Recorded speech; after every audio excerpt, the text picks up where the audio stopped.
పుట్టినరోజుని ఎలా పడితే అలా జరుపుకోకూడదు. పుట్టినరోజు జరుపుకునేటటువంటి వ్యక్తి ఆ రోజు తెల్లవారుజామున నిద్ర లేచి అభ్యంజన స్నానం చెయ్యాలి. అంటే ఒంటికి నూనె వ్రాసుకుంటే అలక్ష్మి పోతుంది. ఆ నూనె అలదుకొని తలస్నానం చేస్తారు. చేసే ముందు పెద్దవాళ్ళు తల మీద నూనె పెట్టి ఆశీర్వచనం చేయడం, వెన్నుపాము నిమరణం ఆచారంగా వస్తోంది. ఆ స్నానం చేసిన తరువాత ఇష్టదేవతని ఆరాధన చెయ్యాలి. ఇంట్లో కులదైవం ఇష్టదైవం ఉంటారు.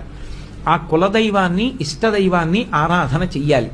చేసిన తరువాత ఆవు పాలలో బెల్లం ముక్క, నల్ల నువ్వులు ఈ మూడు కలిపినటువంటి పదార్థాన్ని మౌనంగా తూర్పు దిక్కుకు తిరిగి కూర్చుని 3 మార్లు చేతిలో ఆచమనం చేస్తే ఎలా తింటామో అలా 3 మార్లు వేసుకుని లోపలికి పుచ్చుకోవాలి.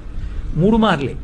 ఎందుచేత అంటే నల్ల నువ్వులు, బెల్లం, ఆవు పాలు కలిసినటువంటి పదార్థాన్ని 3 మాటలు పుచ్చుకుంటే వచ్చే పుట్టినరోజు లోపల ఏదైనా గండకాలం ఉంటే తొలగిపోతుంది అని. కాబట్టి ఈ 3 పదార్థములు కలిసినటువంటి దాన్ని చేతిలో వేసుకుని 3 మార్లు పుచ్చుకోవాలి.